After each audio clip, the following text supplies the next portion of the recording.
Today's reading comes from Luke chapter 8, verses 26 to 39. Then they arrived at the country of the Gerasenes, which is opposite Galilee. And as he stepped out on land, a man of the city who had demons met him. For a long time he had worn no clothes, and he did not live in a house, but in the tombs. When he saw Jesus, he fell down before him and shouted at the top of his voice, "What have you to do with me, Jesus, Son of the Most High God? I beg you, do not torment me." For Jesus had commanded the unclean spirit to come out of the man. For many times it had seized him. He was kept under guard and bound with chains and shackles. But he would break the bonds and be driven by the demons into the wilds. "What is your name?" he said. "Legion," for many demons had entered him. They begged him not to order them to go back into the abyss. Now there on the hillside, a large herd of swine was feeding, and the demons begged Jesus to let them enter these. So he gave them permission. Then the demons came out of the man and entered the swine, and the herd rushed down the steep bank into the lake and was drowned. When the swineherds saw what had happened, they ran off and told it in the city and in the country. Then people came out to see what had happened, and when they came to Jesus, they found the man from whom the demons had gone sitting at the feet of Jesus, clothed and in his right mind. And they were afraid. Those who had seen it told them how the one who had been possessed by demons had been healed. Then all of the people of the surrounding country of the Gerasenes asked Jesus to leave them, for they were seized with great fear. So he got into the boat and returned. The man from whom the demons had gone begged that he might be with him, but Jesus sent him away, saying, "Return to your home and declare how much God has done for you." So he went away, proclaiming throughout the city how much Jesus had done for him.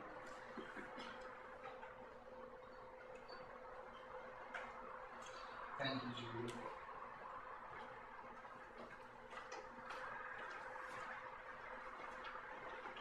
Last Sunday, I had so much positive energy because I was so enthusiastic about the message that was going to be shared.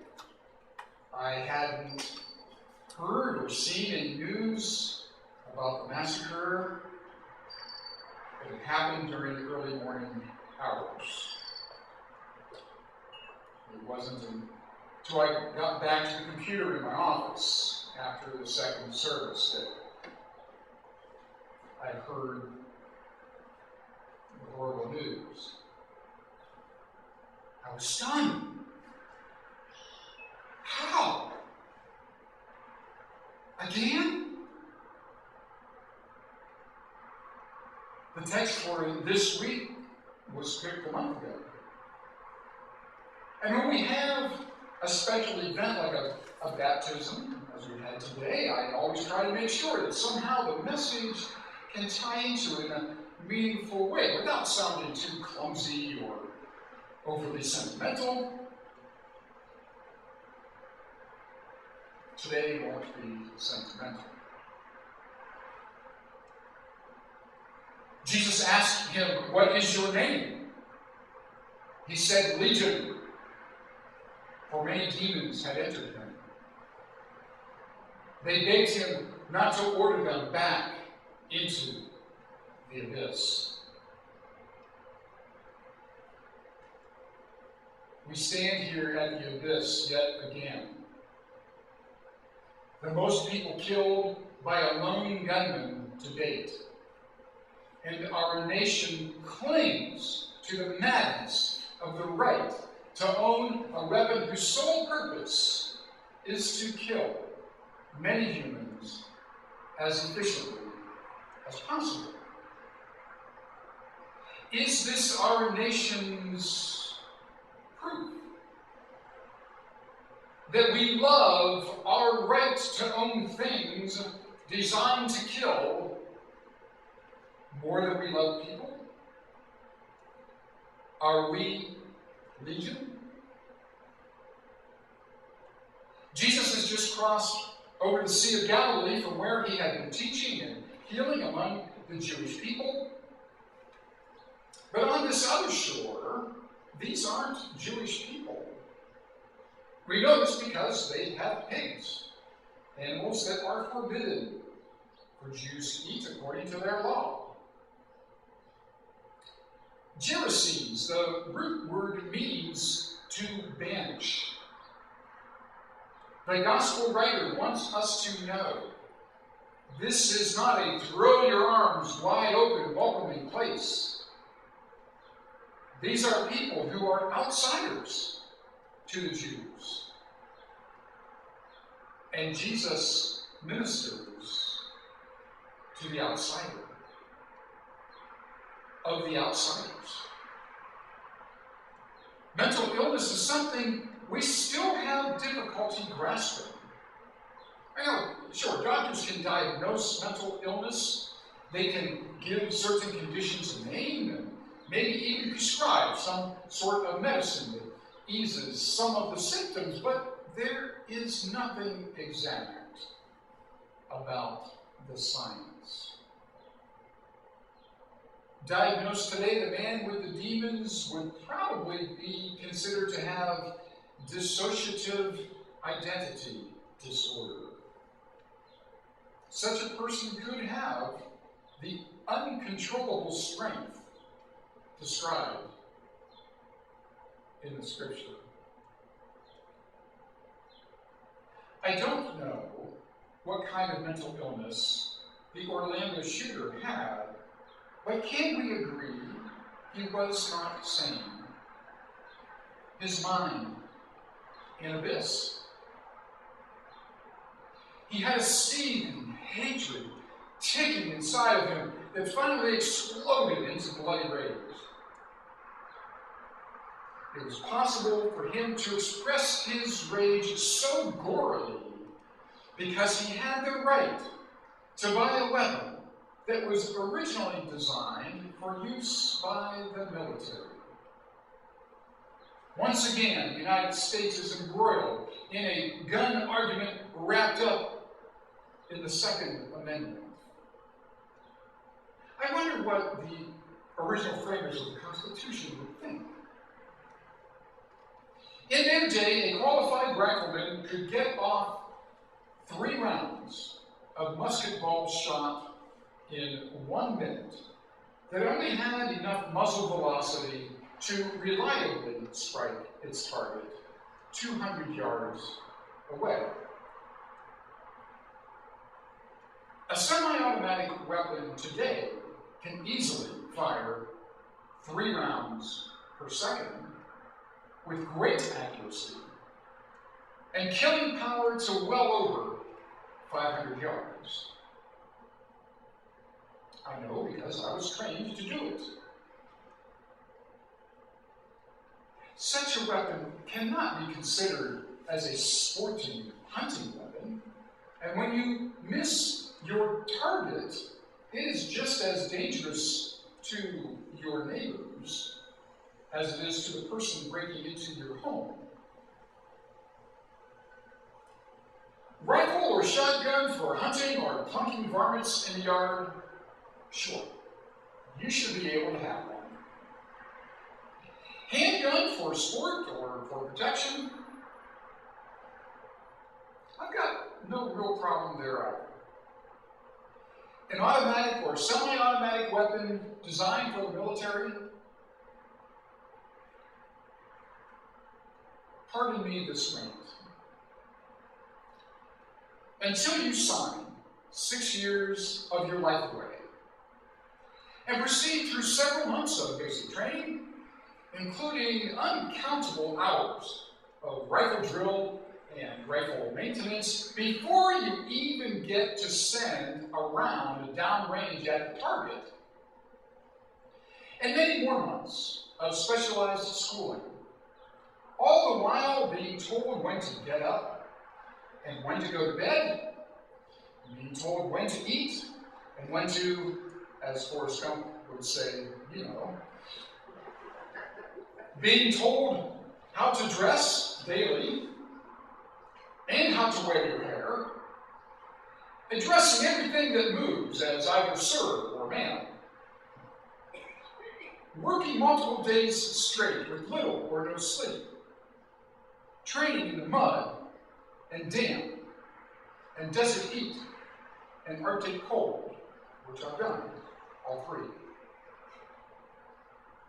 You have no right to own the kind of weapon that was used to kill and maim more than 100 defenseless, innocent people in a matter of minutes, because you have not earned that right. I wonder how many assault weapon defenders have earned that right. And once you've earned that right to use such a weapon, to protect a document that ironically does not protect you because you are in the military now, and completed your tour of service, you know that there is no need to own such a terrible weapon. We stand here at the abyss yet again. The most people killed by a lone gunman to date. And our nation clings to the madness of the right to own a weapon whose sole purpose is to kill as efficiently as possible. Is this our nation's proof that we love our right to own things designed to kill more than we love people? Are we legion?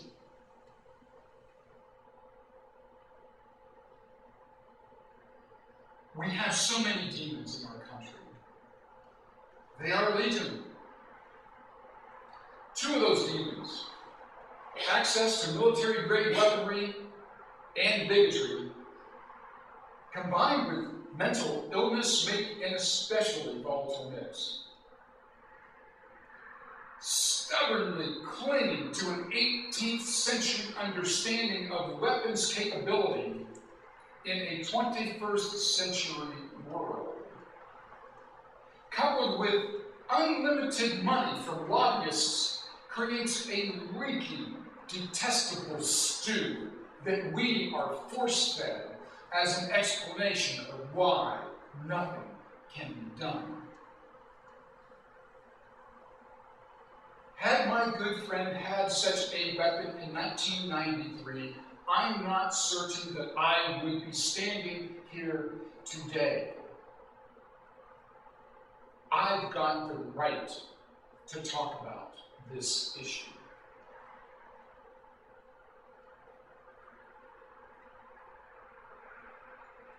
Is our herd mentality stampeding us off the cliff? Columbine, Aurora, Sandy Hook, Virginia Tech, San Bernardino, Orlando. Aren't we drowning already?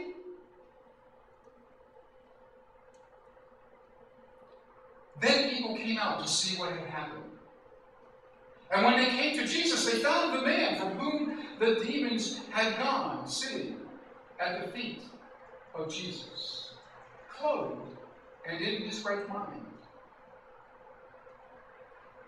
Then all the people asked Jesus to leave them, for they were seized with great fear. Are we going to tell Jesus, just go away? What are we afraid of?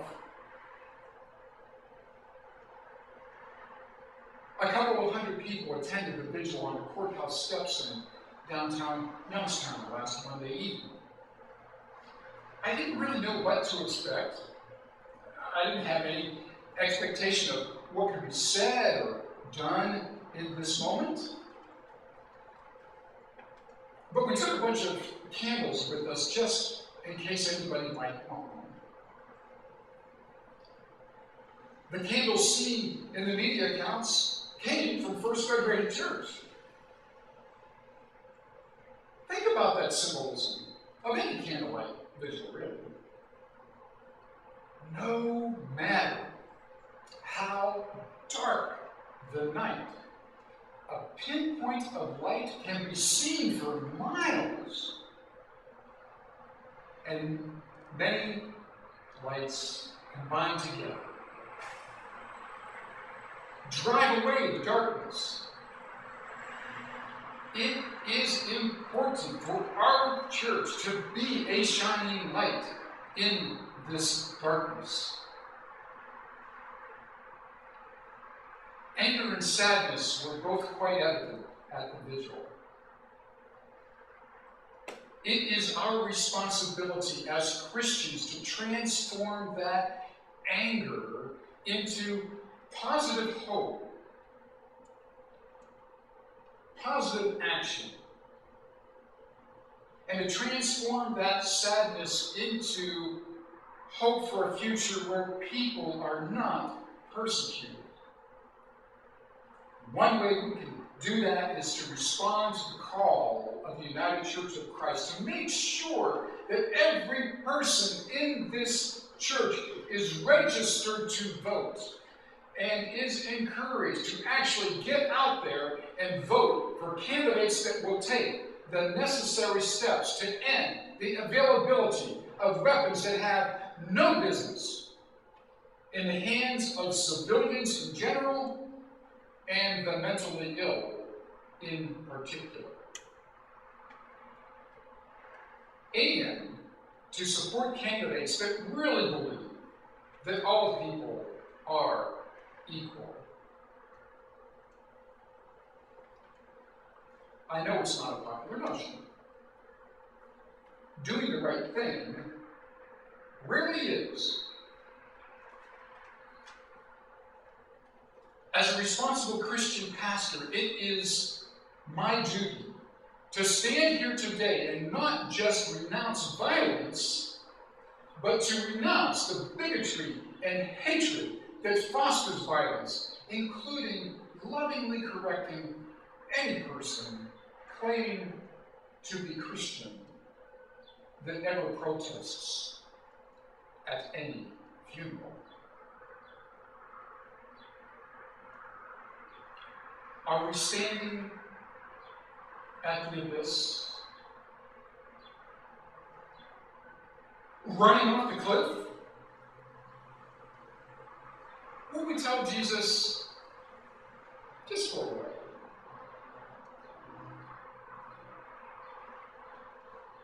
Darkness cannot overcome the light. We can't expect Lachlan and Noah, or Emma Lynn and Kayla, or Ariana and Bella and Annalise, the young ones that I have or will be baptizing soon. We can't expect them to fix this world for us. We've got to give them something to work with. Be the light.